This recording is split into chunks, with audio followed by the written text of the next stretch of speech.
CHOICELESS Awareness. Introduction to Meditation Part 2.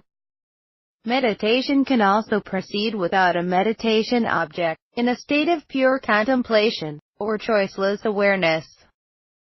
After calming the mind by one of the methods described above, consciously put aside the meditation object. Observe the flow of mental images and sensations just as they arise, without engaging in criticism or praise. Notice any aversion and fascination. Contemplate any uncertainty, happiness, restlessness or tranquility as it arises. You can return to a meditation object, such as the breath, whenever the sense of clarity diminishes, or if you begin to feel overwhelmed by impressions. When the sense of steadiness returns, you can relinquish the object again. This practice of bare attention is well suited for contemplating the mental process.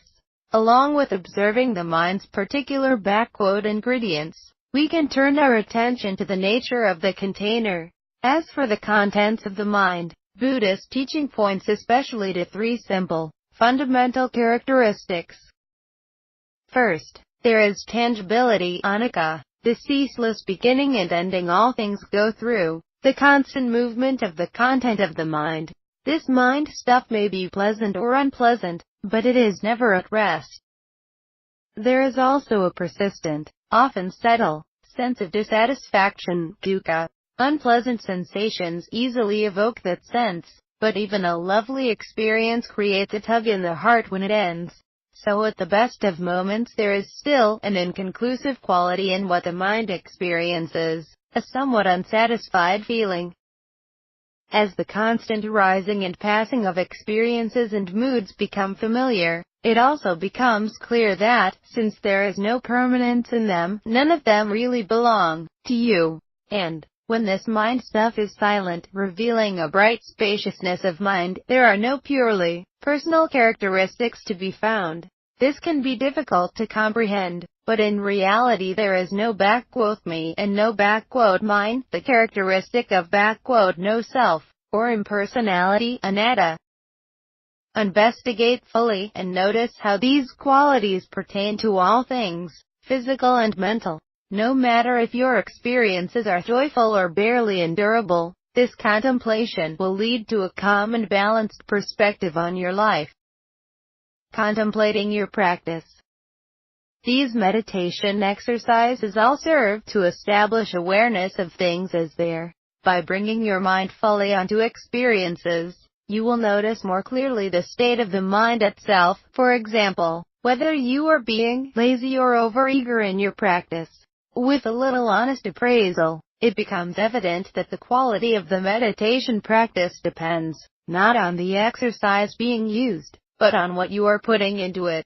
Reflecting in this way, you will gain deeper insight into your personality and habits. There are some useful points to bear in mind whenever you meditate. Consider whether you are beginning afresh each time, or even better, with each breath or footstep. If you don't practice with an open mind, you may find yourself trying to recreate a past insight, or unwilling to learn from your mistakes. Is there the right balance of energy whereby you are doing all that you can without being over-forceful? Are you keeping in touch with what is actually happening in your mind, or using a technique in a dull, mechanical way? As for concentration, it's good to check whether you are putting aside concerns that are not immediate, or letting yourself meander in thoughts and moods. Or, are you trying to repress feelings without acknowledging them and responding wisely? Proper concentration is that which unifies the heart and mind. Reflecting in this way encourages you to develop a skillful approach. And of course, reflection will show you more than how to meditate. It will give you the clarity to understand yourself. Remember, until you've developed some skill and ease with meditation, it's best to use a meditation object, such as the breath, as a focus for awareness and as an antidote for the overwhelming nature of the mind's distractions. Even so, whatever your length of experience with the practice, it is always helpful to return to awareness of the breath or body. Developing this ability to begin again leads to stability and ease. With a balanced practice, you realize more and more the way the body and mind are, and see how to live with a greater freedom and harmony. This is the purpose and the fruit of insight meditation. Living INSIGHTFULLY. With the practice of insight meditation, you will see your attitudes more clearly, and come to know which are helpful and which create difficulties. An open attitude can make even unpleasant experiences insightful. For instance, undertaking the way that the mind reacts against pain and sickness. When you approach such experiences in this way, you can often unwind the stress and resistance to pain, and alleviate it to a great degree. On the other hand, an impatient streak will have different results, becoming annoyed with others if they disturb your meditation, being disappointed if your practice doesn't seem to be progressing fast enough, falling into unpleasant moods over insignificant matters. Meditation teaches us that peace of mind, or its absence, essentially depends on whether or not we contemplate the events of life in a spirit of reflection and open-mindedness. By looking into your intentions and attitudes in the quiet of meditation, you can investigate the relationship between desire and dissatisfaction, see the causes of discontent, wanting what you don't have, rejecting what you dislike, being unable to keep what you want. This is especially oppressive when the subject of the discontent and desire is yourself. No one finds it easy to be at peace with personal weakness, especially when so much social emphasis is placed on feeling good, getting ahead and having the best. Such expectations indeed make it difficult to accept oneself as one is. However, with the practice of insight meditation, you discover a space in which to stand back a little from what you think you are, from what you think you have.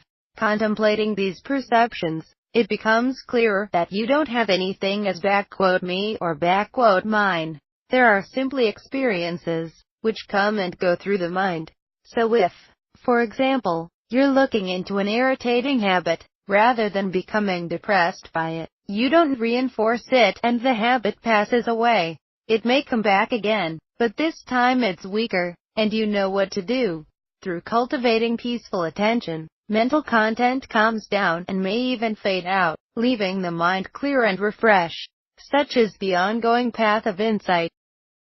To be able to go to a still center of awareness within the changing flow of daily life is the sign of a mature practice.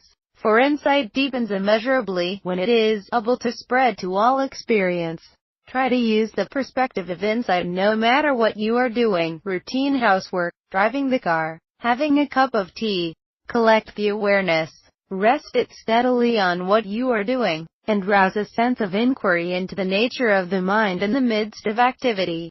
Using the practice to center on physical sensations, mental states, or eye, ear, tongue or nose consciousness can develop an ongoing contemplation that turns mundane tasks into foundations for insight.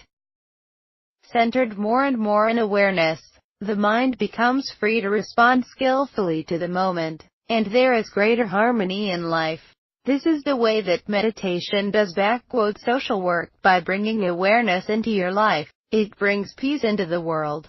When you can abide peacefully with the great variety of feelings that arise in consciousness, you are able to live more openly with the world, and with yourself as you are. Further suggestions. Personal conduct.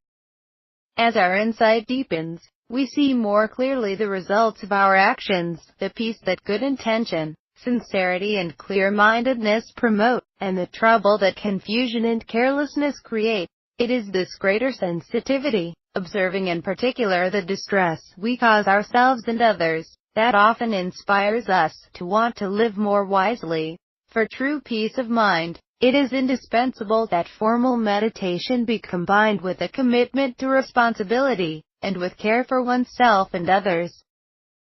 There is really nothing mysterious about the path of insight. In the words of the Buddha, the way is simple: do good, refrain from doing evil, and purify the mind. It is a long observed tradition, then, for people who engage in spiritual practice to place great importance on proper conduct. Many meditators undertake realistic moral vows, such as refraining from harming living beings, from careless use of sexuality, from using intoxicants, alcohol and drugs, and from gossip and other graceless speech habits, to help their own inner clarity, and perhaps gently encourage that of others.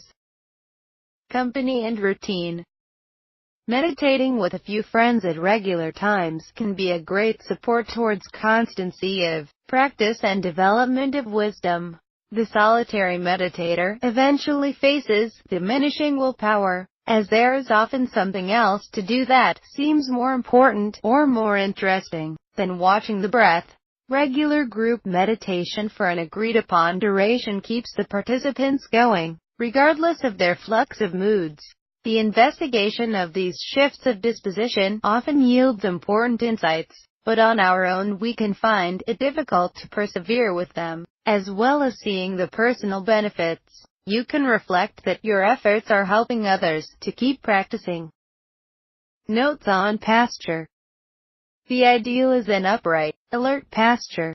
Slumping only increases the pressure on the legs and discomfort in the back. It is important to attend to your posture with wisdom, not insensitive willpower. Posture will improve with time, but you need to work with the body, not use force against it.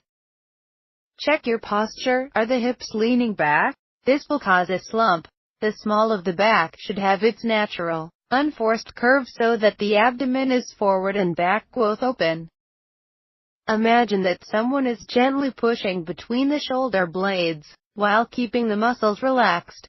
This will give you an idea of whether you unconsciously hunch your shoulders and hence close your chest. Note, and gently release any tension in the neck-shoulder region. If your posture feels tense or slack, allow the spine to straighten by imagining the crown of the head is suspended from above. This also lets the chin tuck in slightly. Keep the arms light and held back against the abdomen. If they are forward, they pull you out of balance. Use a small firm cushion underneath and toward the back of the buttocks to support the angle of the hips. For the legs, practice some stretching exercises like touching the toes with both legs stretched out while sitting. If you have a lot of pain during a period of sitting, change posture. Sit on a small stool or chair, or stand up for a while.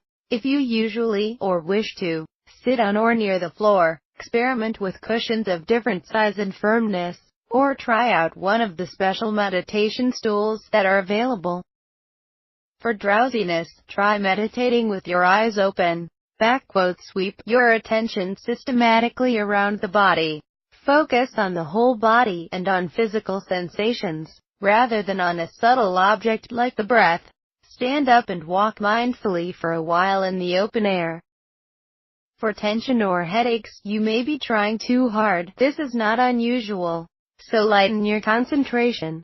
For instance, you might move your attention to the sensation of the breath at the abdomen. Generate the energy of goodwill, cultivating the heart, and direct it towards the area of tension.